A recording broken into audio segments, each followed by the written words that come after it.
गुरु प्यारी सात संगत जी, सभी को प्यार भरी राधा स्वामी जी। जब कोई रोगी इलाज के लिए डॉक्टर के पास जाता है तो डॉक्टर उसके रोग की पहचान करके उसे दवाई देता है। साथ ही वह रोगी को दो बातें ध्यान में रखने की हिदायत देता है। एक तो यह कि दवाई समय पर ली जाए और दूसरी यह कि बताए गए परहेज की पालना की जाए, जिनमें से एक यह है कि वह पराया हक छीनने या छल कपट से धन कमाने से बचे और हक हलाल की कमाई पर गुजारा करें। साथ संगत जी, आज की साखी भी इसी विषय पर आधारित है, जो कि हमें हमारे जीवन में एक बहुत बड़ी सीख देने वाली है। बहुत समय पहले की बात है। कर्म पर विश्वास रखने वाले एक बहुत बड़े संत महात्मा हुआ करते थे। वह महात्मा किसी से भीख नहीं मांगते थे, बल्कि टोपी सिलकर अपना जीवन निर्वाह किया करते थे। एक टोपी सिलने के बाद उसे 2 पैसे में बेचा करते थे और उन 2 पैसों में से भी 1 पैसा दान कर दिया करते थे। जो भी याचक उन्हें पहले मिल जाता वह उसे 1 पैसा दे देते और बाकी 1 पैसा अपने पास रख लेते, जिससे वह अपना गुजारा करते थे। उनका एक नियम था कि जब तक उनके दोनों पैसे खर्च न हो जाते तब तक वह बाबा जी का सिमरन ही करते थे। तब तक वह नई टोपी भी नहीं सिलते थे। उनका एक शिष्य था जो कि बहुत अमीर था। उनके शिष्य ने दान करने के लिए अपनी कमाई में से कुछ धन निकाला था।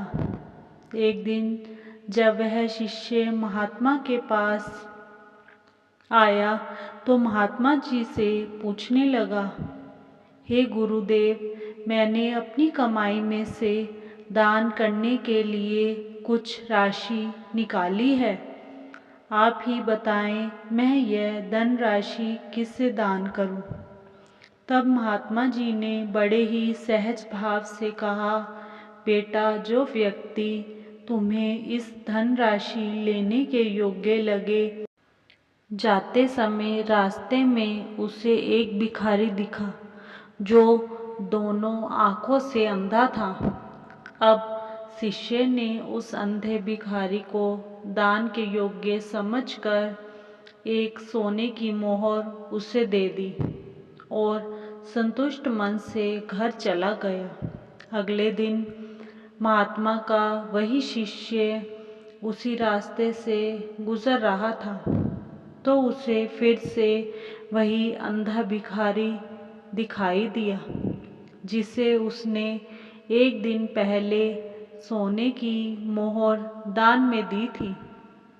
जब वह शिष्य उस अंधे भिखारी के पास से गुजरा तो अंधा भिखारी किसी दूसरे भिखारी से बात कर रहा था और कह रहा था कि कल एक आदमी ने मुझे एक सोने की मोहर दी थी। वह सोने की मोहर बेचकर जो पैसे मिले उनसे मैंने ढेर सारी शराब पी ली, लेकिन फिर भी कुछ पैसे बच गए। उससे मैंने जुआ खेला और खूब आनंद उठाया। उस अंधे भिखारी की यह बात सुनकर महात्मा के शिष्य को बड़ा ही कष्ट हुआ। वह फिर से महात्मा जी के पास गया और उन्हें सारी घटना बता दी।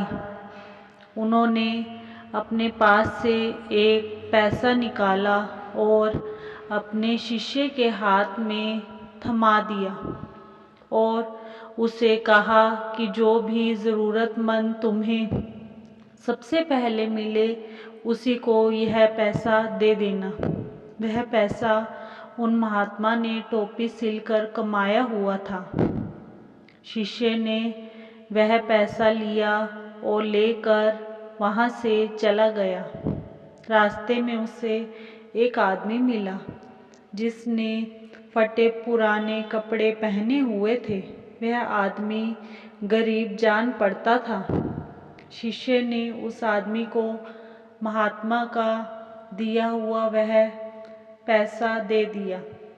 वह गरीब आदमी पैसा लेकर बहुत खुश हुआ।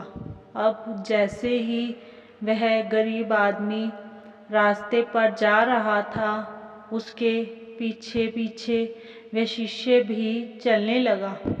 शिष्य ने देखा कि वह गरीब व्यक्ति एक खाली स्थान में गया और उसने अपने कपड़ों में छुपाए हुए एक मरे हुए पक्षी को निकाल कर फेंक दिया। उस गरीब व्यक्ति की इस हरकत को देखकर शिष्य बड़ा हैरान हुआ कि आखिर उस गरीब व्यक्ति ने मरे हुए पक्षी को अपने कपड़ों में क्यों छुपाया था। पक्षी को फेंककर अपने घर की ओर जाने लगा।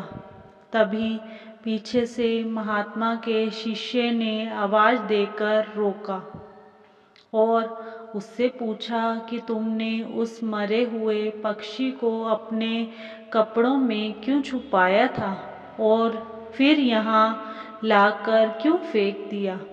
तो शिष्य की बात सुनकर वह गरीब व्यक्ति बोला कि आप नहीं जानते कि मेरा परिवार 7 दिनों से भूखा है।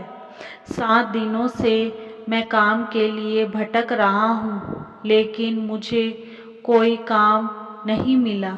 इसलिए 7 दिनों से हम लोगों ने अन्न का एक दाना तक नहीं खाया और भीख मांगना मुझे अच्छा नहीं लगता।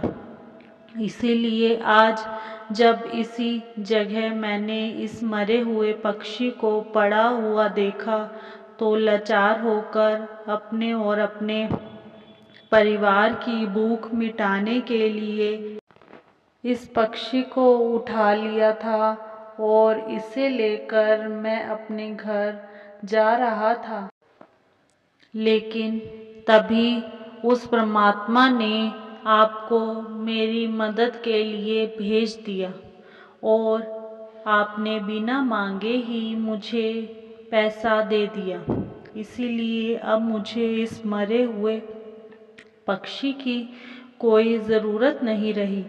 मैं इसे जहाँ से लाया था वहीं लाकर वापस डाल दिया। उस शिष्य को गरीब व्यक्ति की बात सुनकर बड़ा आश्चर्य हुआ। उसने महात्मा के पास जाकर आज की सारी घटना के बारे में बताया। फिर महात्मा जी बोले, यह बात इस घटना से बिल्कुल स्पष्ट हो गई कि तुमने दुराचारियों के साथ मिलकर अन्यायपूर्वक धन कमाया था।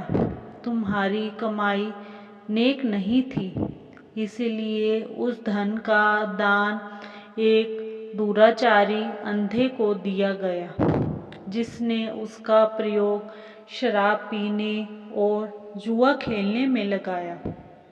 जबकि मेरे न्यायपूर्वक कमाए हुए एक पैसे ने ही एक गरीब व्यक्ति के परिवार को गलत आहार खाने से बचा लिया।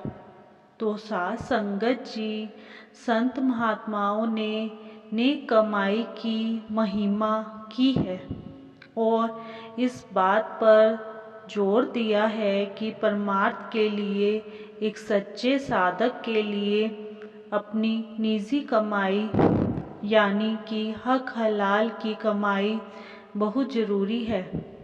इसी के साथ इजाज़त चाहते हैं। मिलते हैं अगली साखी में। तब तक के लिए राधा स्वामी जी।